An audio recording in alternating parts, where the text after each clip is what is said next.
Assalamualaikum warahmatullahi wabarakatuh.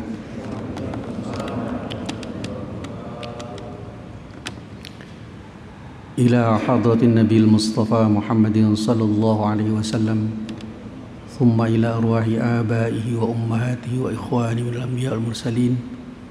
Syai'un lillahi lahumul fatihah. A'udzu billahi minasyaitonir rajim. Bismillahirrahmanirrahim. Alhamdulillahirabbil alamin. Arrahmanir rahim. Maliki yaumiddin. Iyyaka na'budu wa iyyaka nasta'in. Ihdinas siratal mustaqim. Siratal ladzina an'amta 'alaihim ghairil maghdubi 'alaihim waladdallin.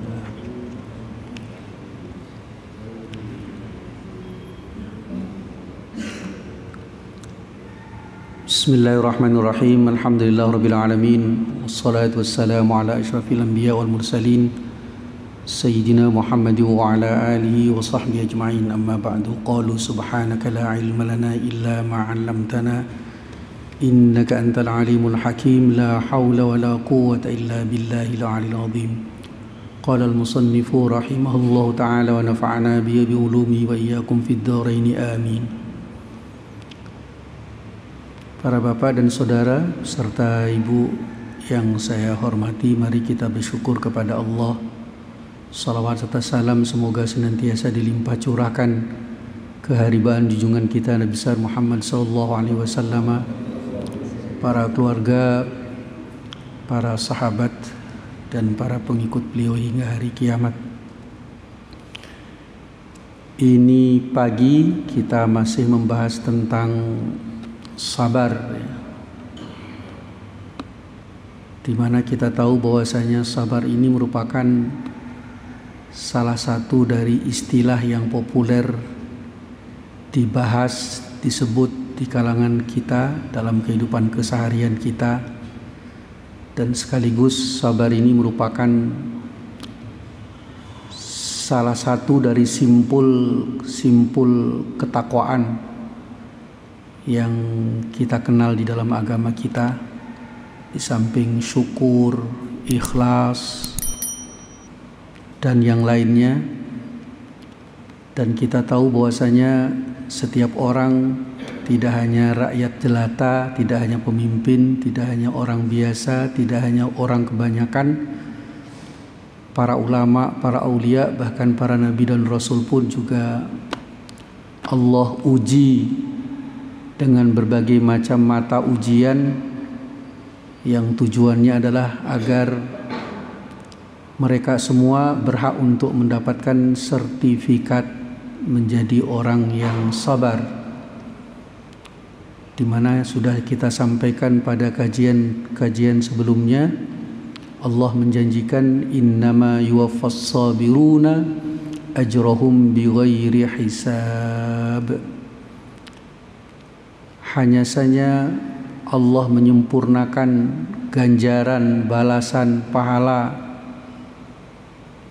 kemuliaan kepada orang-orang yang sabar nanti bighairi hisab, dengan ganjaran, pahala, kemuliaan yang tak terhingga banyaknya. Karena itu sangat wajar pintu-pintu orang untuk meraih kesabaran itu pun juga menjadi banyak. Dari persoalan yang paling sepele, hanya gara-gara tersandung kaki kita saat kita berjalan di jalan umum atau di jalan sempit, kemudian kita menerima itu dengan penuh lapang dada, tidak mengeluh, apalagi sampai mencaci maki apa saja. Yang itu biasa muncul kalimat itu ketika kita mengalami hal yang demikian, itu tidak kita lakukan, maka itu merupakan bagian dari ujian yang seharusnya mengantarkan kita menjadi orang yang sabar. Salah satu doa yang diajarkan oleh Rasulullah kepada kita, misalnya doa yang masyhur, Allahumma ja'alni sabura. Ya Allah, jadikan aku menjadi orang yang sabura, ahli sabar, yang intens, yang sungguh-sungguh ketika ujian datang, bala atau cobaan ditimpakan kepada kita, kita sudah menyiapkan diri dengan perisai yang bernama sabar. Salah satu hadis yang telah kita sampaikan pada kajian terdahulu, an Ibnu Mas'ud radhiyallahu an, dari Ibnu Mas'ud radhiyallahu an, qala, beliau berkata, lamma kana yaumu Hunain athara Rasulullah sallallahu alaihi wasallam nasan fil qismati. Manakala setelah perang Hunain, Rasulullah sallallahu alaihi wasallam athara, mementingkan sekelompok orang, nasan, sekelompok orang, fil qismati, di dalam membagi. Yang dimaksud di sini adalah membagi harta rampasan. Fa'atal Aqra ibna Habisin mi'atan minal ibili. Rasulullah memberikan kepada seseorang yang bernama Aqra bin Habis 100 unta. Wa a'ta Uyainah ibnu Hisnin mithla dhalik, dan Rasulullah juga memberikan kepada Uyainah bin Hasan demikian juga jumlahnya. Wa a'ta nasan min asyrafil arabi, dan kemudian Rasulullah juga memberikan sekelompok manusia dari kalangan semulia-mulia, paling mulianya orang Arab. Wa atharahum yauma idzin fil qismah, dan mementingkan mereka ini pada suatu ketika di dalam pembagian.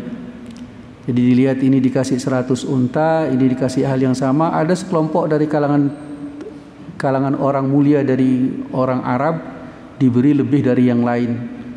Faqala rajulun, maka berkata seseorang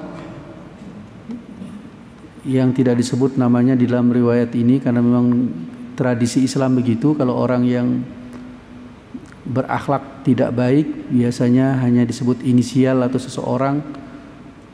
Wallahi, demi Allah, inna hadhihi qismatun ma udila fiha wa ma urida fiha wajhullahi.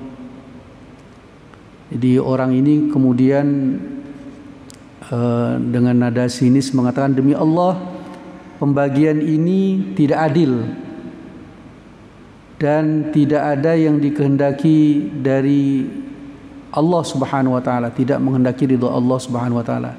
Jadi orang ini mengoreksi, orang ini tidak terima adanya perlakuan yang dilihat secara kasat dalam hal pembagian ghanimah perang Hunain itu kepada Rasulullah dengan sebutan yang seperti itu. Jadi yang dikritik, yang diserang, yang dijelekkan ini adalah Rasulullah. Pembagian yang model seperti ini oleh Rasulullah adalah merupakan pembagian yang tidak adil, tidak bertujuan untuk meraih ridha Allah. Tujuannya adalah ya tidak adil.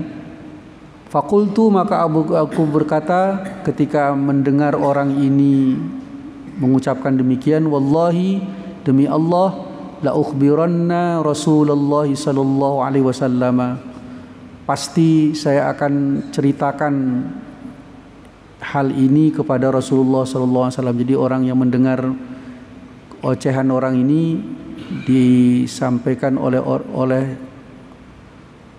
Ibnu Mas'ud, Abdullah bin Mas'ud, saya akan sampaikan ini kepada Rasulullah. Fa'ataituhu, maka aku mendatanginya. Fa akhbartuhu, maka kemudian aku ceritakan bima qala, dengan apa yang orang itu katakan di belakang Rasulullah mengenai masalah ketidakadilan pembagian ghanimah itu. Apa yang terjadi? Fataghayyara wajhuhu, maka berubahlah wajah beliau Rasulullah, hatta kana, hingga ada wajah Rasulullah kassorfi, terlihat seperti tembaga yang terbakar, memerah. Tsumma qala, kemudian Rasulullah berkata, faman ya'dilu, maka siapa lagi yang bisa berbuat adil, idza lam ya'dilillahu wa rasuluhu, jika Allah dan Rasulnya tidak lagi disebut sebagai orang yang adil. Tsumma qala, jadi artinya Rasulullah sempat terpancing dengan ungkapan yang diceritakan oleh Abdullah bin Mas'ud kepada beliau tentang adanya seseorang yang tidak terima dengan model pembagian ghanimah Rasulullah ketika perang Hunain itu. Rasulullah agak marah mendengar cerita pengaduan yang seperti itu.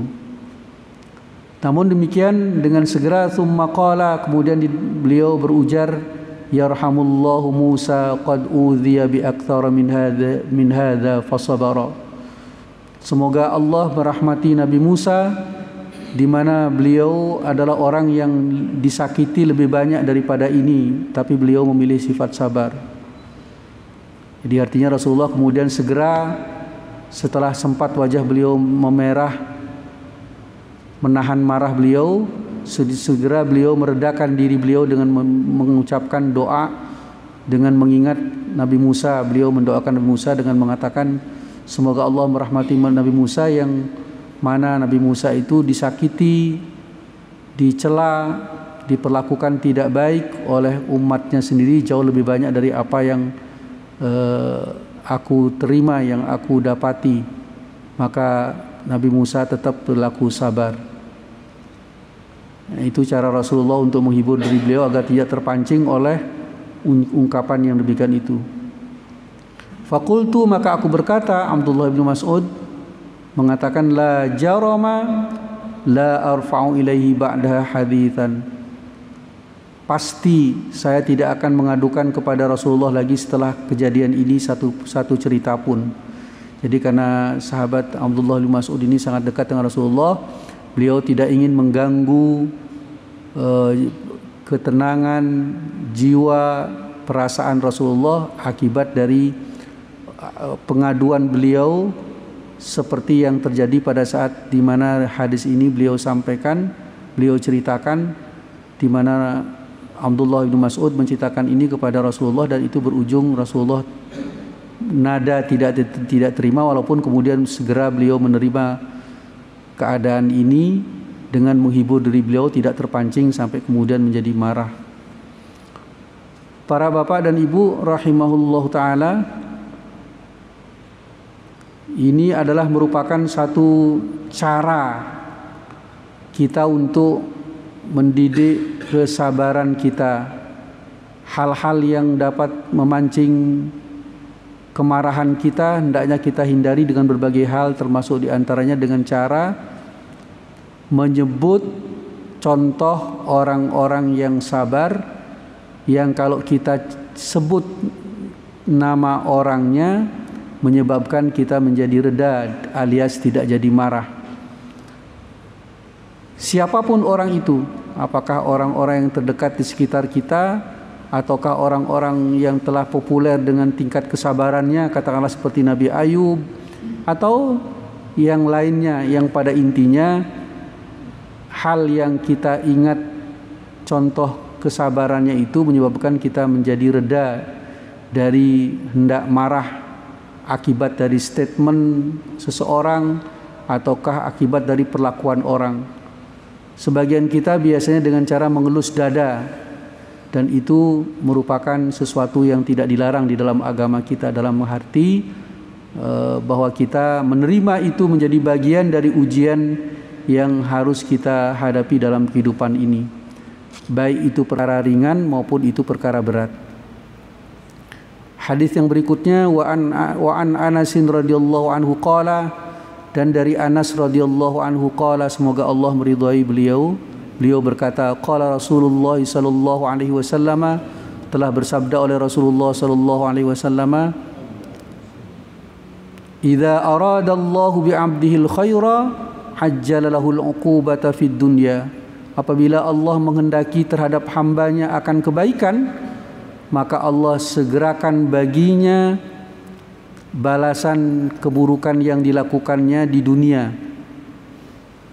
Jadi ini salah satu aturan Allah buat makhluknya yang harus kita sadari betul, bahwa kalau kita melakukan kesalahan misalnya kemudian langsung ada tanda isyarat kejadian yang menggambarkan Allah mengingatkan, atau bahkan mungkin Allah menghukum menjewer kita dengan hal yang buruk di dunia, jangan kemudian kita melakukan sumpah serapah kepada Allah atau kepada yang lainnya.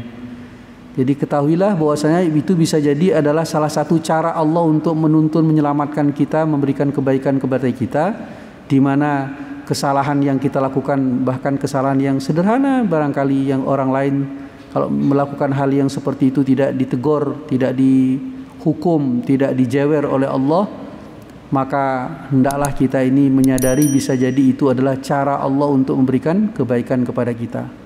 Wa idza aradallahu bi'abdi syarra amsaka anhu bidzambihi hatta yuwafiya bihi yaumal qiyamah. Dan apabila Allah menghendaki terhadap hambanya keburukan, maka dosanya itu ditahan, tidak langsung diberi hukuman, dijewer di dunia, hingga nanti dosa itu akan disempurnakan balasannya di hari kiamat. Jadi ketika kita melakukan keburukan, berhati-hatilah. Kalau kemudian Allah tidak menjewer kita, berhati-hatilah. Jangan kemudian kita merasa bebas, atau apalagi kita merasa bahwa Allah telah mengampuni kita. Tidak boleh kepedean seperti itu. Karena bisa jadi itu cara Allah untuk membiarkan kita dalam keburukan, di mana Allah menghendaki kita nanti di hari kiamatlah dosa dan kesalahan itu akan muncul dengan nyata, sehingga kita akan termasuk orang yang menyesal, termasuk orang yang celaka, termasuk orang yang rugi. Dan ini sering membuat kita kecele. Kita sering menggunakan teori yang berbeda dengan konsep ini, yaitu kalau orang Allah kehendaki kebaikan pasti dilimpahkan rezekinya, ujiannya tidak ada, nyaris balak tidak menimpa dirinya, selalu diberikan kesenangan-kesenangan. Sebaliknya kalau Allah menghendaki seorang keburukan, kita sering menggambarkannya dengan seretnya rezeki, ditimpakannya berbagai macam penyakit, godaan, ujian dan sebagainya. Padahal konsep yang disampaikan Rasulullah itu tidak percis seperti itu. Walaupun mungkin juga ada kasus per kasus seperti itu, tetapi dalam hadis ini dinyatakan tidak demikian. Justru orang yang Allah kehendaki kebaikan, Allah segerakan kesalahan yang dilakukan dengan diberi jeweran. Dengan dijewer itu dosanya terampuni, kesalahannya dianggap selesai. Bahkan bisa jadi kalau jewerannya itu, hukumannya itu melebihi dari takaran kesalahan yang dilakukan, dia malah justru mengumpulkan, mendapatkan pundi-pundi pahala kebaikan.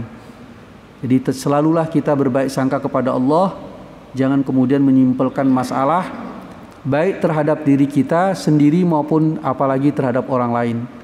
Nah, kita ini kan sering menghakimi orang dengan vonis-vonis kebaikan atau keburukan terutama dengan mudah tanpa melihat dalam perspektif Allah. Bisa jadi musibah yang diberikan kepada seorang itu cara Allah untuk mengangkat derajatnya, minimal mengampuni dosa dan kesalahannya, sehingga begitu dia menghadap kepada Allah, semakin mendekati kematiannya, dia termasuk orang yang terbebas dari dosa. Kenapa tidak dia terbebas? Entah dia belum minta ampun kepada Allah, ya hukuman bala yang ditimpakan Allah kepadanya itulah yang telah otomatis menggugurkan dosa dan kesalahannya. Kemudian pada hadis berikutnya Rasulullah juga sampaikan kepada kita, wa qala Nabi sallallahu alaihi wasallam, dan telah bersabda oleh Rasulullah sallallahu alaihi wasallam, inna 'idhamal jazaa'i ma'idhamil bala'i wa inna Allah ta'ala idza ahabba qauman ibtalahum. Sesungguhnya besarnya, agungnya ganjaran pahala itu bersama besarnya, agungnya bala. Jadi ada keseimbangan. Semakin besar bala yang ditimpakan kepada kita, atau semakin lama bala cobaan ditimpakan kepada kita, katakanlah musibah yang kita hadapi, apakah itu sakit, apakah itu rezeki yang seret, apakah itu kesusahan, apakah masalah-masalah yang belum terselesaikan, maka semakin besar juga pahala yang akan kita terima. Ada prinsip yang disampaikan Allah kepada kita, innallaha ta'ala, sesungguhnya Allah Ta'ala itu idza ahabba qauman, apabila Allah mencintai suatu kaum, ibtalahum, pasti Allah akan menguji, mencoba mereka dengan berbagai macam cobaan. Jadi nggak ada istilah kaum diberi fasilitas yang luar biasa kemudian itu sebagai tanda bahwa Allah mengangkat kaum itu. Tidak demikian. Justru yang terjadi sebaliknya, semakin ditimpakan bala kepada kaum itu menunjukkan semakin cintanya Allah kepada mereka. Kenapa? Secara sederhana bisa kita sampaikan bahwasanya biasanya orang akan ngeh, orang akan segera insaf, orang akan segera tersadar di ketika dia diberi cobaan yang berupa musibah dalam kehidupan. Walaupun kita tahu bahwasanya nikmat-nikmat dan hal-hal yang menyenangkan itu juga merupakan karunia dari Allah, tapi banyak di antara manusia justru dalam bahasa Al-Quran dikatakan a'rada wa na'a bijanibih, dia berpaling dan menjauh dari Allah. Sebaliknya ketika dia diuji dengan musibah, dia bersabar. Wabashshiris sabirin, dan berikanlah kabar gembira kepada orang-orang yang sabar.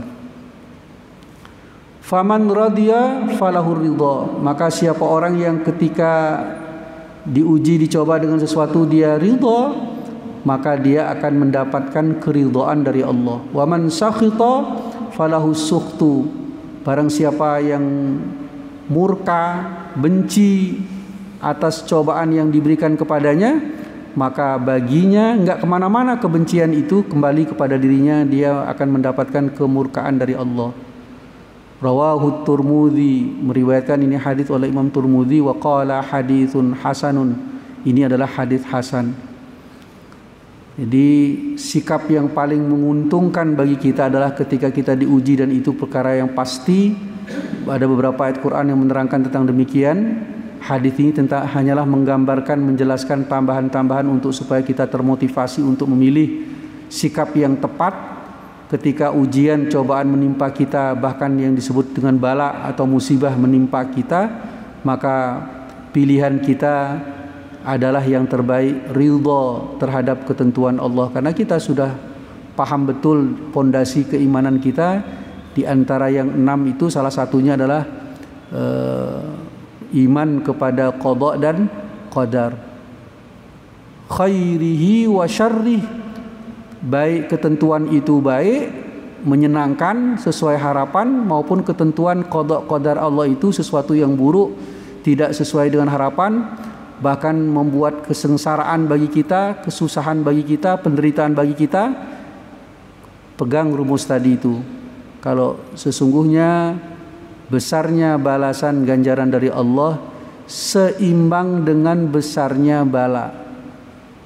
Dijadikanlah apa yang menimpa kita, yang kita sebut dengan musibah, hatta keletihan karena kita mencari nafkah misalnya, kemudian bahkan kekurangan karena yang sudah kita ikhtiar dapatnya masih belum bisa memenuhi kebutuhan pokok kita misalnya, atau bahkan lebih susah dari itu, kalau kita tetap menerimanya dengan ridha, maka layaklah bagi kita itu memperoleh keridhaan dari Allah Subhanahu wa taala. Saya agak percepat penjelasannya supaya hadis sabar ini selesai. Ada juga diceritakan oleh Rasulullah kepada kita, oleh para sahabat, tentang bagaimana sabarnya istri dari Abi Thalhah yang bernama Ummu Sulaim. Saya bahasakan dengan bahasa saya adalah qala ada ibnun li Abi Thalhah radhiyallahu anhu yashtaki.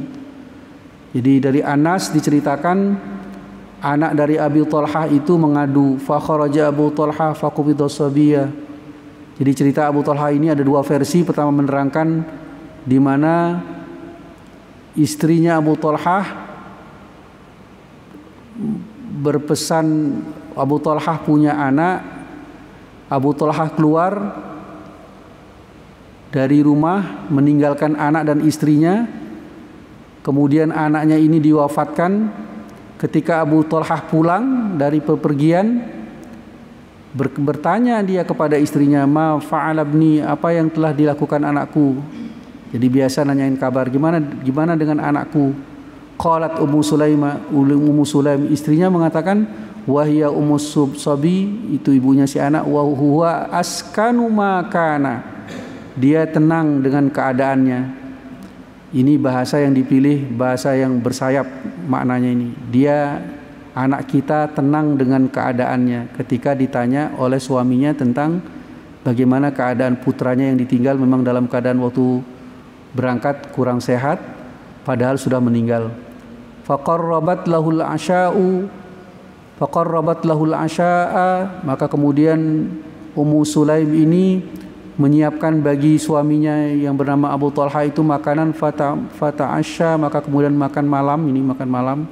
Thumma asaba binha falamma faragha qalat, kemudian suami istri ini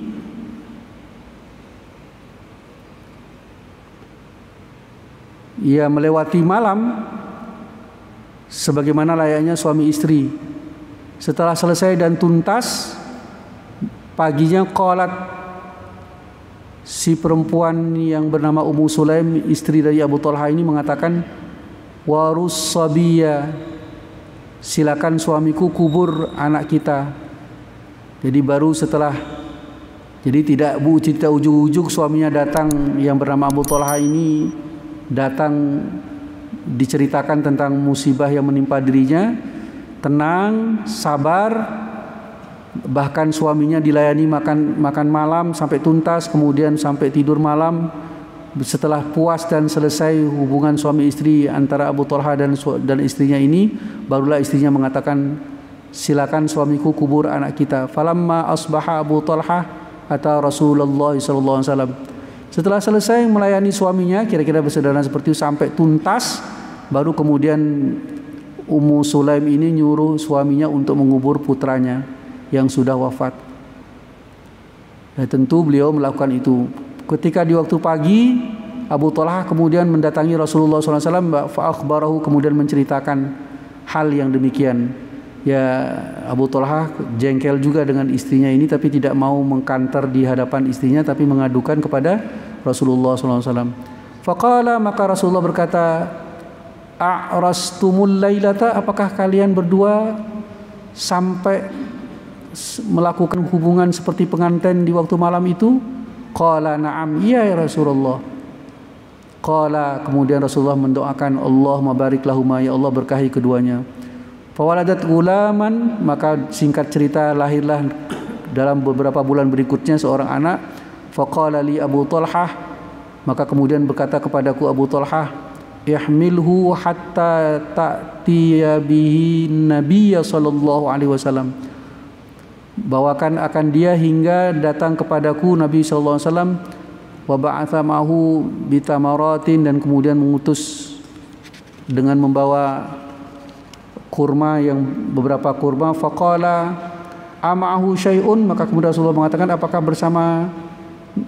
bersama bayi yang minta didoakan Rasulullah itu sesuatu? Qala na'am, yaitu tamarat, membawa beberapa kurma saja. Fa akhadhahan Nabi sallallahu alaihi wasallam, kemudian Rasulullah sallallahu alaihi wasallam mengambil kurma yang dibawa beserta bayi itu. Fa madagha, maka kemudian mengunyahnya. Tsumma akhadhaha fi fafi, kemudian mengambil dari mulutnya. Faja'alaha fi faisabi, kemudian disentuh-sentuhkan di langit-langit mulut dari si bayi. Tsumma hannakaha, kemudian Rasulullah mentahniknya. Wasammahu Abdullah, dan menamakannya dengan nama Abdullah, dinamakan Abdullah anaknya ini. Jadi artinya apa yang dilakukan oleh Ummu Sulaim, istrinya Abu Talha itu, mendapatkan balasan dari Allah yang luar biasa.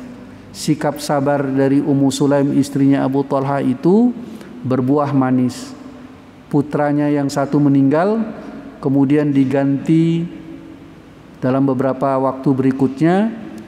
Hasil dari buah dari kesabarannya yang luar biasa itu mendapatkan ganti yang lebih baik, yang oleh Rasulullah dilakukan tasmiyah, acara tasmiyah, di mana Rasulullah melakukan tahnik. Beliau mengunyah kurma, beberapa biji kurma, kemudian hasil kunyahan itu disentuh-sentuhkan di langit-langit si bayi. kemudian diberi nama dengan nama Abdullah. Dalam penjelasan kitab ini dikatakan, dalam syarahnya dikatakan bahwasanya dari Abdullah inilah lahir 10 anak yang ke-10-nya itu menjadi ahli Quran. Jadi dari Abdullah yang anak yang lahir setelah meninggalnya kakaknya, kira-kira begitu, karena ibunya dan bapaknya sabar luar biasa menghadapi cobaan itu dengan melayani suaminya tanpa mengganggu perasaan suaminya ketika musibah besar datang pada diri mereka. Kemudian Rasulullah mendoakan dengan doa keberkahan atas keduanya. Tidak lama kemudian hamil dan lahirlah seorang yang bernama Abdullah, di mana Abdullah ini kemudian melahirkan 10 anak laki-laki, 10 anak yang mana ke-10-nya ini menjadi ahli Quran. Ini diantara buah yang nampak dari kesabaran yang dialami oleh para sahabat. Rawahu muttafaqun alaih. Hadis ini diriwayatkan oleh muttafaqun alaih Imam Bukhari dan Muslim.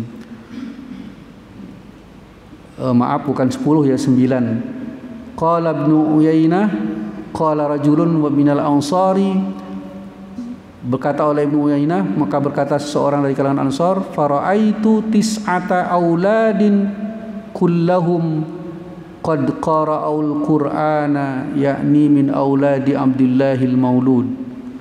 Jadi saya melihat kemudian seseorang menceritakan ada 9 anak dari mereka semuanya itu adalah orang yang ahli dalam Al-Quran, yakni anak-anaknya Abdullah yang diceritakan lahirnya di dalam hadis itu.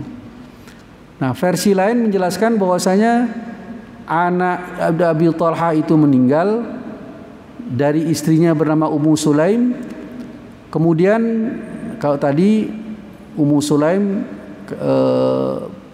berkata kepada suaminya, kalau ini Ummu Sulaim ketika anaknya meninggal, Abi Talha nggak ada di rumahnya karena pergi, maka kemudian Ummu Sulaim berpesan kepada ahlinya, pada keluarganya, pada kerabatnya, la tuhadditsu Aba Talhah bibnihi hatta akuna ana ahdatsat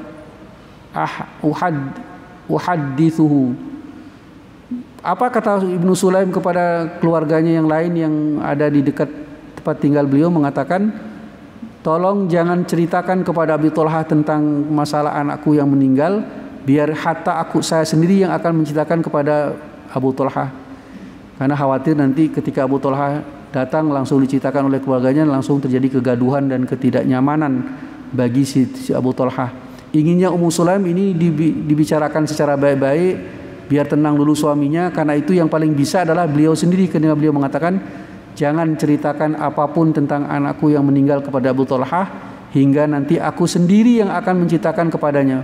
Faja'a, maka datanglah Abu Talha, faqarrabat asya'a, maka kemudian menyiapkan makan malam, fa'akala wa syariba, kemudian Abi Talha makan dan minum. Thumma tasanna'at lahu ahsana ma kanat tasanna'u qabla dzalik fawqa biha. Jadi kemudian istrinya ini tetap sudah menyiapkan makan hingga kemudian Abu Talha makan, minum, kemudian mulai memperlakukan yang sebaik-baik perlakuan seorang suami yang bepergian beberapa hari. Maka Ummu Sulaim memerankan dirinya menjadi istri yang memberikan pelayanan yang sebaik-baiknya, tidak mau merepotkan pikiran, mengganggu kegunaan karena suami baru datang. Bahkan sampai kepada fawaqa'a biha, maka terjadilah hubungan suami istri itu. Falamma arra'at annahu qad syabi'a wa asaba minha, maka setelah melihat suaminya itu sudah kenyang, sudah terpuaskan, qalat, barulah kemudian si istri Ummu Sulaim ini mengatakan, ya Aba Talha, wahai Aba Talha, ara'aita law anna qauman, bagaimana pendapatmu kalau ada satu kaum, a'aru 'ariyatahum, mengambil pinjaman yang mereka pinjam ahla baitin, dari suatu penduduk, dari satu keluarga, fatalabu 'ariyatahum, maka kemudian dia meminta. Jadi bagaimana pendapatmu kalau ada orang yang meminjam pinjaman kepada suatu keluarga, kemudian si keluarga ini meminta pinjamannya itu, alahum ayyamna'uhum, apakah kemudian pinjaman itu mereka cegah, nggak kasih mereka ngambil apa yang menjadi hak mereka? Qala la, tentu tidak. Ini bahasa cerdasnya Ummu Sulaim, istri dari Abu Talha.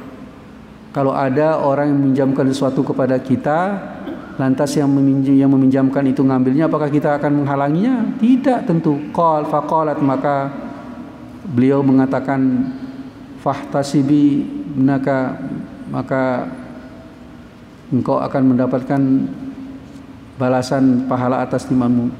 Qala faghadiba, maka kemudian marah, sempat marah kalau dalam riwayat ini Abu Talha. Tsumma qala, kemudian beliau mengatakan, taraktini hatta idza talaqtu tsumma akhbartini bibni, kamu biarkan aku hingga aku seperti ini, kemudian baru kamu ceritakan tentang anak kita.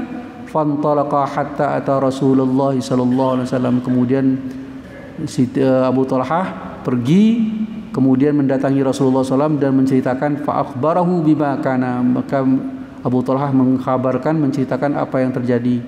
Faqala Rasulullah SAW, maka kemudian Rasulullah SAW berdoa, barakallahu lakuma fi lailatikuma, semoga keberkahan Allah bagi kamu berdua, sama suami istri itu, fi lailatikuma, pada malam. Qala fahamalat, maka tidak lama kemudian hamillah si perempuan istri dari Abu Talha ini. Qala wa kana Rasulullah SAW fi safari wa hiya ma'u, dan begitu seterusnya. Jadi gambarannya sama seperti tadi, hanya bedanya tadi di sini dalam versi riwayat ini menceritakan tentang bahwa Ummu Sulaim berpesan kepada keluarganya yang terdekat agar jangan menceritakan meninggalnya, musibah besar meninggalnya putranya bersama dengan Abu Talha nanti ketika Abu Talha datang lalu berpergian kepada beliau, karena nanti khawatir mengganggu.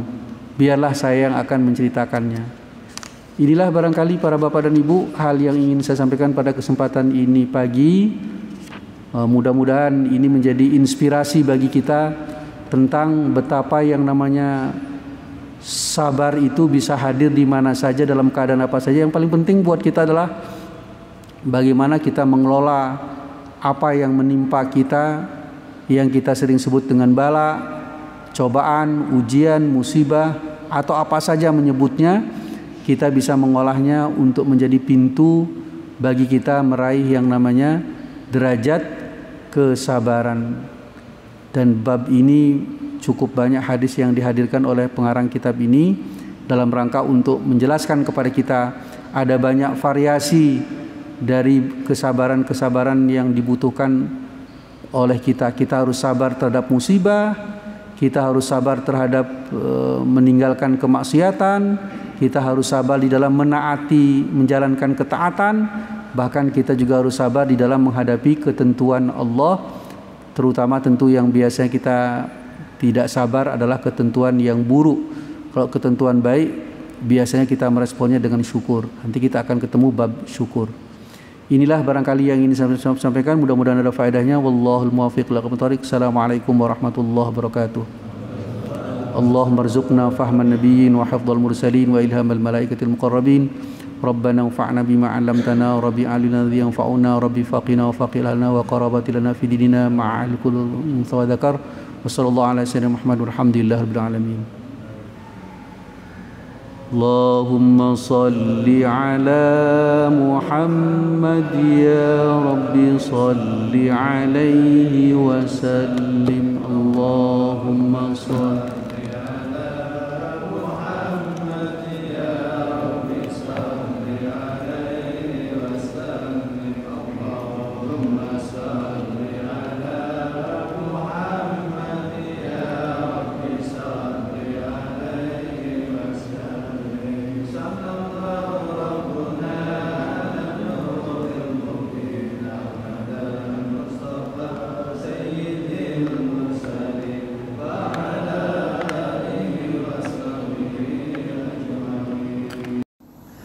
قد كفاني علم ربي من سؤالي واختياري فدعائي وابتهالي شاهد لي بافتقاري.